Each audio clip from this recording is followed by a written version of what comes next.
سلام دوستای خوبم، خوش اومدید به رادیو عرفان. امروز اومدم کنار ساحل دارم این ویدیو رو براتون ضبط میکنم. جاتون خالی، خیلی ویو خوشگلی جلومه. امیدوارم که قسمت همتون بشه و در لحظه بتونید کنار ساحل کلی لذت ببرید. دیگه اضافه صحبت نمی کنم، میریم سر اصل مطلب. امروز راجع به دوستی و رفاقت میخوام صحبت کنم که اگر دوست دارید در آینده دوستی خوبی داشته باشید یا اینکه دوستای خوبتون رو حفظ کنید، امیدوارم که این ویدیو به درتون بخوره.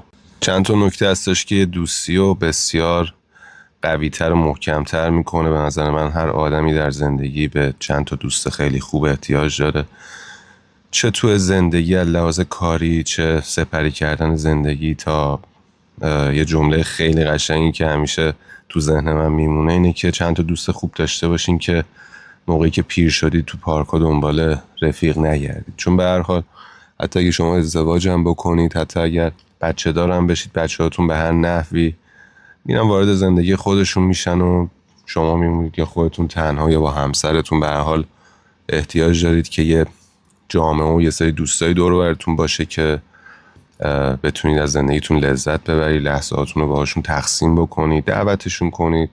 این مهمون نوازی خیلی لذت بخشه به نظر من. هر آدمی که موقعیت اینو داره که بتونه 4 نفر رو دور خودش جمع بکنه، خودش یه موهبت الهی که نصیب هر کسی نمیشه. پس ما باید یه سری کارهایی انجام بدیم که بتونیم دوستی پایدارتر و قوی تری داشته باشید. نکته اولی که میخوام راجعش صحبت بکنم اینه که ببینید دوستان، اولی که وارد رفاقت یا دوستی با یه آدم درست میشید، به هر حال یه چالش ها و یه اختلاف سلیقه‌ای پیش میاد که امکان داره بینتون بحث، ناراحتی، دعوا یا هر چیز دیگه‌ای رخ بده. به نظر من همونجوری که ارتباط عاطفی درست شکل میگیره و کلی توش چالش به وجود میاد، تو رفاقت هم همچین اتفاقی میفته. ببخشید من خورده صدام هم گرفته امروز، ولی خب گفتم این ویدیو رو ضبط کنم، تو ذهنم اومد که این صحبت رو به شما تقسیم کنم. اگر کسی ارزش اینو داره که باش رفاقتتون رو ادامه بدید، یه خورده سعی کنید اون اختلاف سلیقه رو چشم‌پوشی بکنید، بگذرید. اصلا امکان داره دعواتون بشه، امکان داره بحثتون بشه راجع به هر موضوعی، ولی باید سعی کنید که اگه اون آدم درست و رفیق درست رو تو زندگیتون پیدا کردید، نادیده بگیرید یا بگذرید. به هر حال اختلاف سلیقه یا بحث، یا من خودم برام پیش اومده با یه دوست خیلی صمیمیم سر یه موضوع خیلی پیش پا افتاده، یا 2 سال صحبت نکردم که الان ازش پشیمونم. چیزی که میشد با حرف زدن، با صحبت کردن حلش کرد و واقعا نباید آدم طولانیش بکنه. اگه رفیقتون ارزشمنده و فکر میکنه که به دردتون میخوره یا فکر میکنید میتونید لحظه های خوبی رو باهاش سپری بکنید، سعی کنید یه سری مسائل رو نادیده بگیرید و ازش بگذرید. نکته دومی هم که راجبش میخوام صحبت بکنم اینه که هیچ وقت پشت سر دوستتون، جلوی پارتنرتون، خانواده‌تون یا هر کس دیگه صحبت نکنید. ببینید دوستی ها میگم بالا پایین زیاد داره، بحث و دعوا توش به وجود میاد. قرار نیستش که هر چیزی که پیش میاد و تو خارج از جمع، خارج از ارتباط دوستیت بیان بکنی یا اینکه بخوای اون آدم رو تخریب بکنی به خاطر اینکه یه کار اشتباهی در حقت کرده.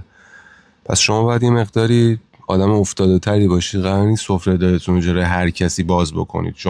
من خودم دوستای 20 ساله‌ای دارم که حالا به هر ترتیبی اگه مشکلی برام پیش میاد سعی میکنم جلوی پارتنرم راجبش حرف نزنم، پشت سرش حرف نزنم، یا اگه چیزی میبینم ازش که باعث ناراحتی میشه، یه چیز منفی ازش ببینم، سعی میکنم با خودمون رفیقم حلش بکنم، نه اینکه بیام جلوی خانواده‌ام، پارتنرم یا هر کسی دیگه بشینم راجبش صحبت بکنم. کسایی که منو میشناسن میدونن حتی با دشمن خونیمم که یه روزی شاید رفیقم بوده باشه، هیچ وقت نمیام بدشو بگم. همیشه براش آرزو موفقیت میکنم. حالا شاید تو مسیر، تو داستانهای مختلف زندگی باش به چالش‌های زیادی برخورده باشم، ولی احساس میکنم یه روزی حل میشه، یه روزی رفیق واقعی برمیگرده بهت. پس سعی کنید پشت سر رفیقتون جلوی هیچ کس صحبت نکنید. نکته سوم این که اگر دوستتون، رفیقتون یه رازی رو بهتون میگه، هیچ وقت اون راز رو بیان نکنید هیچ جا.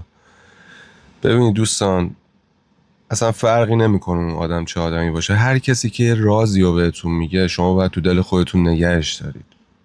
میدونم گفتن یه راز، برملا کردن یه راز یه لذت و یه کرم خاصی داره که هممون تو وجود هممون هست، ولی به نظر من هر رازی شما خودتون رو بزنید جای یه نفر دیگه، شما میای یه رازی رو به یه نفری میگید، وقتی اسمش رازه یعنی اینکه آقا من به تو میگم که به کس دیگه این نگو، و وقتی تو این راز رو برملا میکنی از خودت کم میکنی و بدترین حالتش هم اینه که اون آدم یه روز بفهمه که تو اون راز رو برملا کردی، که تو 95% مواقع این اتفاق میفته و باعث میشه که اون آدم دیگه نتونه بهتون اعتماد بکنه. اصلا حالا خارج از بحث رفیق، تو خانواده، تو رابطه احساسی، تو کار، کسی که میاد یه رازی رو بهتون میگه به شما اعتماد میکنه. برملا کردن راز به نظر من خیانته به اون آدم. حالا خیانت فقط چیزایی نیستش که حالا ما تو ذهنمونه، برملا کردن راز این نفر هم میتونه خیانت باشه. موضوع بعدی این که هیچ وقت به خاطر امکانات یک فرد باهاش رفاقت نکنید. این موضوع خیلی به نظر من موضوع مهمی. من خودم تو زندگی این آیتم برام خیلی بیارزش بوده. درسته که تو باید با هم لول خودت، ببینید یه آدمی شاید خیلی پولدار باشه ولی از لحاظ شخصیتی پایین باشه، یه آدمی از لحاظ شخصیتی امکان داره خیلی بالا باشه ولی از لحاظ مالی ضعیف باشه. درسته که رفاقت یه ارتباط دو طرفه میتونه باشه و هست، ولی کسایی که به خاطر امکانات یه فرد باش طرح رفاقت میریزن، چون ببین تو جمعای خودمون، تو حالا تجربه‌ای که من تو زندگی دارم خیلی این صحنه رو دیدم که مثلا یه سری آدمایی که لازم امکاناتی قوی بودن و خیلی همه بیشتر تحویل میگرفتن، خیلی دوست داشتن بهش نزدیک بشن و اون آدما همیشه توی مدیومی زندگی میکنن که فکر میکنن تمام آدمایی که باشون ارتباط دارن به خاطر موقعیت اجتماعیشونه، که 100% هم همینه. یعنی یه آدم هم حتی اگه نخواد به خاطر این موقعیت و امکانات با اون آدم باشه، این آدم دقیقا همین فکر رو میکنه.